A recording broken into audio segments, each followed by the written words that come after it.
Good morning guys! Today is February 5. So, good morning Boracay! Ang activity natin for this morning is maglalakad-lakad tayo kasi nag-Strava ako. I'm staying at Station 1 pero maglalakad-lakad ako hanggang dulo uli ng Station 3 tapos babalik ako ng dulong-dulo ng Station 1 hanggang sa 0. Doon may bandang Bulabog Beach, Maramdang Grotto. Titignan ko kung anong dulo nung dulo-dulo dito kasi hindi ko pa napuntahan yung bandang dito eh. So, mamaya-maya, balikan ko kayo. Huwag muna magmuni-muni dito sa dagat. Yan. Ang ganda-ganda kasi. Alam mo, hindi ka mabubore pag magmuni-muni ka dito kasi ang ganda ng lugar. Ito yung ganap dito ngayong umaga, February 5. So, nandito tayo ngayon sa dulo ng Station 3. Doon sa pinakadulo. Doon sa may cave. Dumating tayo doon talaga.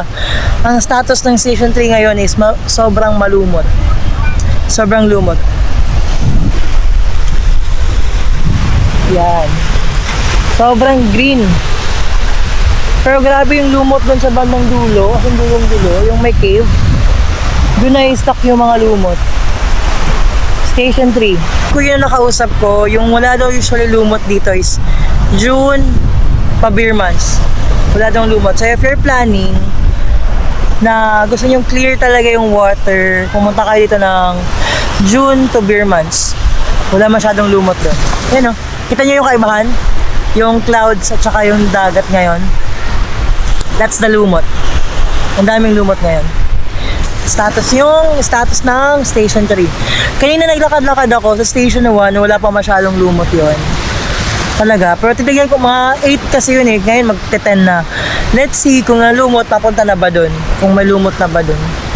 Tingnan natin. Pero alam niyo ba ang problema ko ngayon?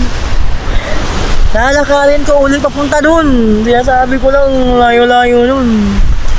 Ay, samahan niyo na lang ako maglakad. Ay, so tapos na tayong maglakad-lakad. Naabot natin yung dulo ng Station 3. Tapos bumalik na tayo. Bali mga 2 hours na naglakad-lakad, girl.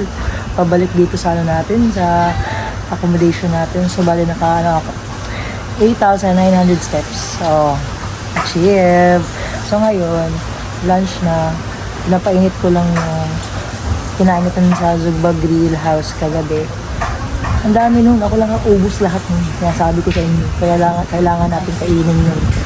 So ngayon, waiting na lang ako na umiingat kasi. So after nagkakain na tayo. Hi guys, so dito tayo sa labas ngayon. Cancel yung water activities ngayon, February 5, 2026. Kasi daw may low pressure ngayon na padating sa buong Visayas. Hindi ko alam sa balita. Kasi supposedly magbo-boat party uli kami. Nakasama kong dalawang friends ko na bago. Si Klang at saka si Mac. Kasi hindi pa na na-experience. So sasamahan ko sana sila. May na-contact na dapat kami.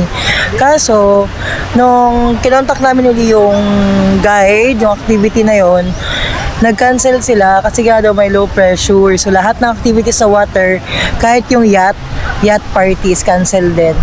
Yung boat party cancel din. Ang ino-offer nila ngayon is yung mga land tour, ATV, mga zipline, yun ang offer nila. So hindi ko alam kung tutuloy ba sila bukas. Kasi gusto ko din maganon. Baka ako na lang siguro mag-isa maganon. Tatry ko yun. Since I still have na lang. Ngayon, 5, 6, last day ko na tomorrow dapat mag-ano kasi 7, uwi na ako ng Manila. So, yun. Tingnan natin. Naglalakad-lakad, heading ako ngayon papuntang Poca. Sana matumbok ko yung Poca Beach. Then, papunta pa doon sa banda. Sana maabot ko yun. Kasi na-reach ko na yung Station 3. Na-reach ko na yung Station 3 na doon ka na yung dulo niya. So, hopefully, maabot din natin yung dulo ng Station 0. So, hi! Andito tayo ngayon sa station ng Grotto. Tingnan natin. Wala masyadong dito, lumot. Unlike doon sa Station 3 nga kanina, yung pa sinabi ko, ang daming lumot. Ngayon mag-alas-stress na, walang lumot dito. Ngayon sinabi ko kanina, cancel lahat yung water activity ngayon. Tapos sabi nung nakausap ko, mga 3 days pa daw yun siya magka-cancel yung mga water activities kasi may low pressure. At saka, ay, may mga lumot na pala dito pre, unlike dun sa station 1, station 3. Ayan. May mga lumot din. Pero maliligo ako dyan mamaya kasi bukas last day ko na eh. Kasi mauwi na ako sa 7.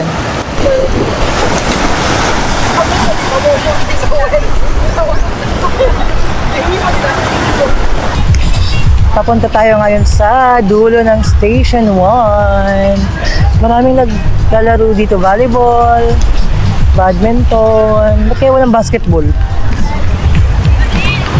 Ang daming tao pa din dito. Sa Henan banda, Henan Crime Beach. Yan. Grabe ang init, tirik na tirik yung araw pero okay lang kasi pinapapandindigan natin to. Nauuhaw na ako. Pili akong water mamaya siguro. Kaya naglalaro ng volleyball. Galing nila pumalo. Paluin ko kaya sa puwet. Ay, sorry. Ang galing ng mga bata pa to yung. Tignan nyo. Ang lakas pumalo. Lakas ha? Oh, di ba na nakuha yan ni ate. Nasa Station 0 na tayo. Yan yung tsura niyan dito. Hindi ko alam kung may simbahan ba sa taas. Bakit may cross? Medyo matahimik dito ah. Medyo tahimik. Nawala na masyadong init dito. Malamig. So, papunta tayo dito sa natumbok natin yung dulo ng Station 0. So, may cave doon. Sabi nila na maganda daw yung cave doon. So, titignan ko. Punta tayo doon. Nagpapambay ng mga lumot. May mga photographer din daw doon. Let's see kung ano yung view doon. Ito yung view niya pala. Oo. Ate, anong cave nga pangalan doon? Anong cave yun? Ano po? Mini keyhole po ng... Keyhole. Dagpa, ang tawag nila, dagpa.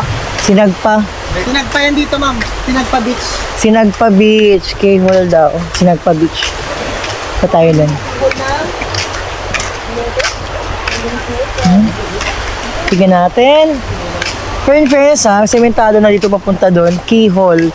Bakit siya tinawag na keyhole? Tignan natin. Maganda din dito yung Instagrammable din. Wait lang. Set up ko lang yung tripod at mag-picture ako. Hey guys, so tapos na ako dun sa keyhole. Keyhole pala tawag dun. At saka dun sa may paupo-upo. Pakita ko na lang sa inyo yung picture. So yun, pabalik na ako ngayon sa accommodation. Sana hindi ako mapagod. At ako'y pagod na. Kaya sabi ko lang, nagpa-picture ako doon sa mga lokal. Huwag kayong matakot magpa-picture sa mga lokal doon ha. Kasi donation lang naman yung binibigay nila. Usually mga bata yung nag-aalok doon ng pictures. So kahit magkano lang ibigay mo sa kanila, 20, 50, pambaon lang talaga yun nila. Tsaka yun, nakita ko kanina si Mac, kakatapos lang nila doon. So tingnan mo, ito yung view dito. Naglalakad ako.